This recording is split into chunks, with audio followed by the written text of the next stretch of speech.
Let's talk about one of the most counterintuitive traps in professional life. It doesn't start with failure. It starts with sustained, repeated victory, the kind that quietly changes how the system classifies you.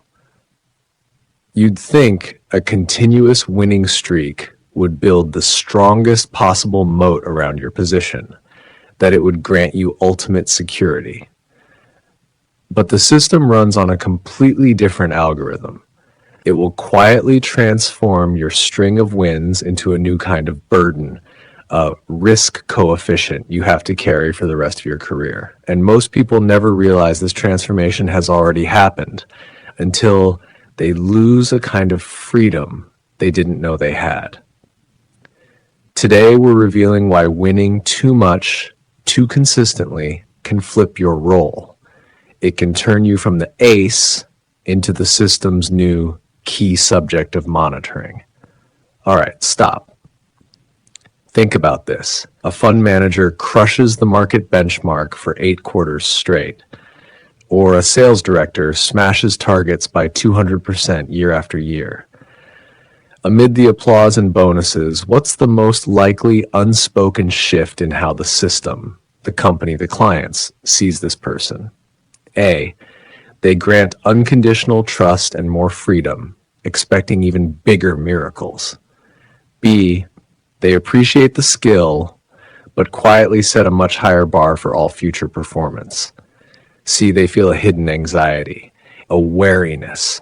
They start making quiet plans for the day this person finally fails. Type your observation in the comments. By the end, I'll show you the exact pattern the system uses to flag someone as too successful to trust.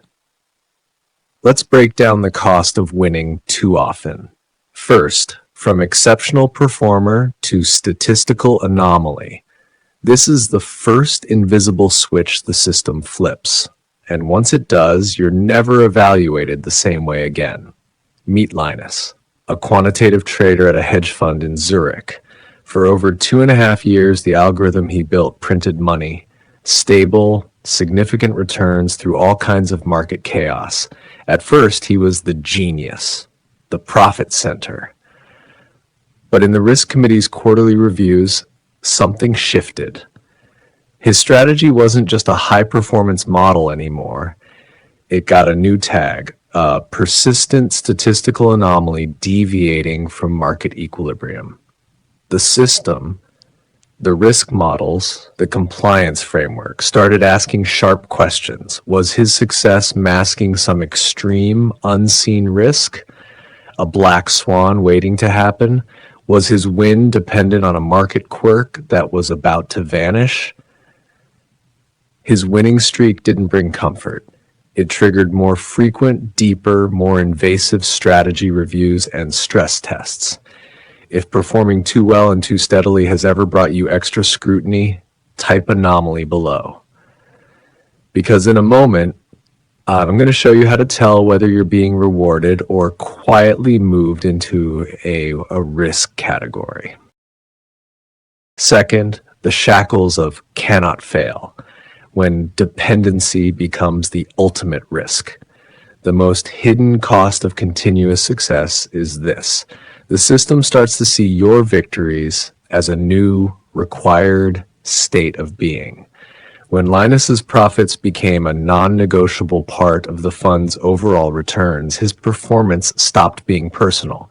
His success was capitalized, written into budgets, baked into expectations. So any future dip wouldn't just be a strategy having a bad month. It would be read as the collapse of a profit center or the failure of a core risk model.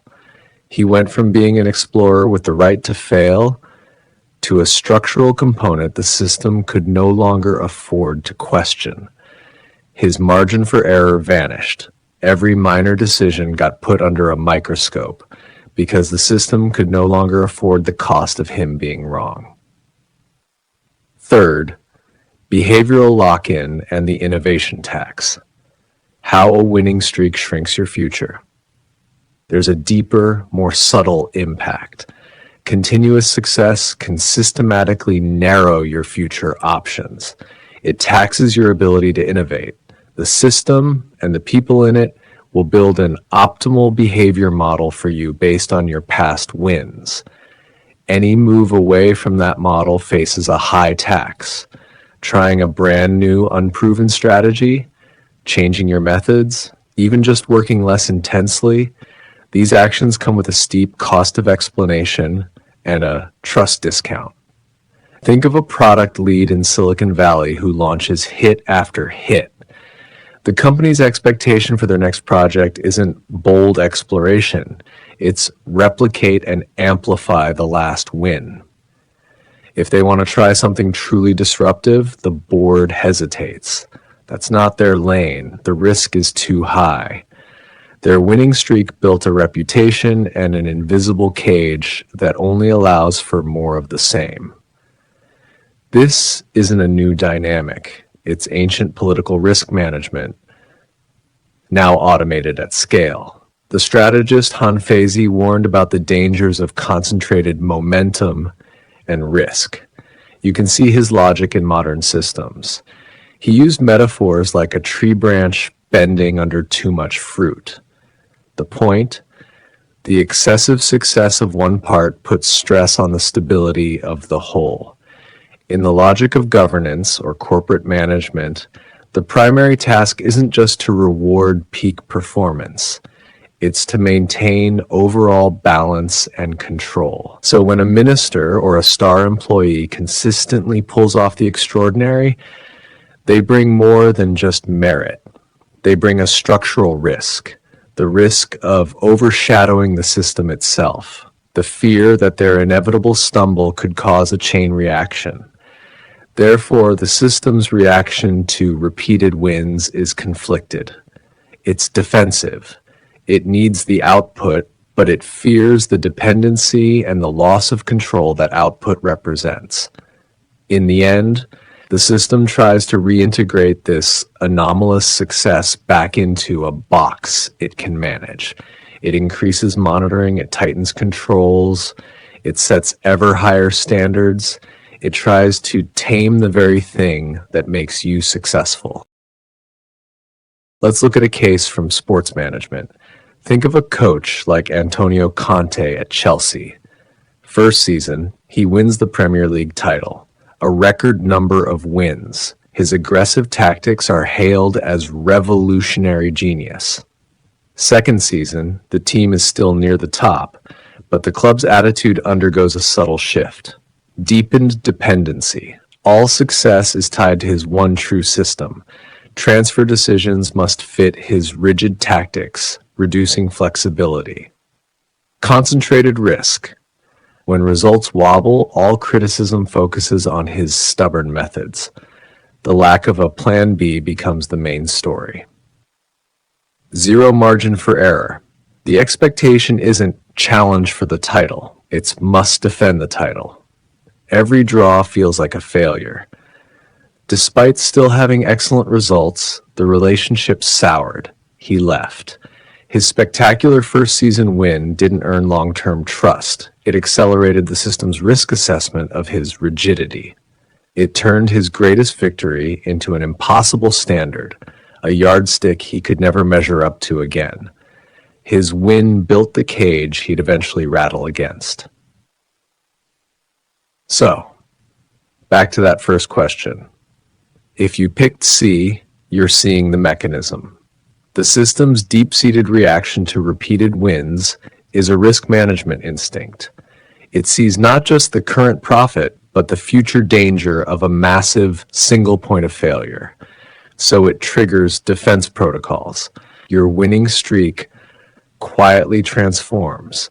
It goes from being an asset on your balance sheet to a liability on theirs that needs active risk management. The core of repeated wins redefining risk is this trade. You exchange short-term, undeniable proof of excellence for your long-term behavioral freedom and the system's elastic trust. This is our entry into the final module of Level 2, Module E, the system's reinterpretation of you. We're starting to see the fundamental shift that happens when you move past ordinary competence and into the territory of abnormal excellence. But let's push this further. What if you're not just consistently winning? What if your performance is so exceptional, so far beyond normal understanding, that it constitutes extraordinary achievement? This is no longer a statistical blip.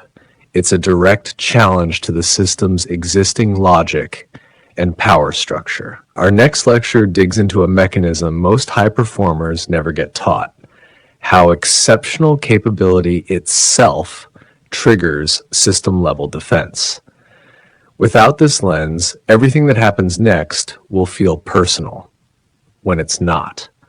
We'll reveal why, when your ability creates an unbridgeable gap over everyone else, what you might encounter isn't a flood of resources. It's the system's instinctive structural resistance.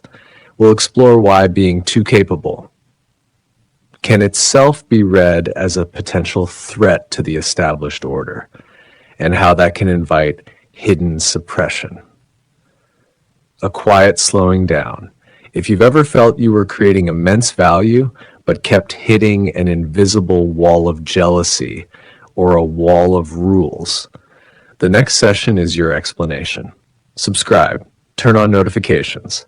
We're entering the highest tier of understanding the game.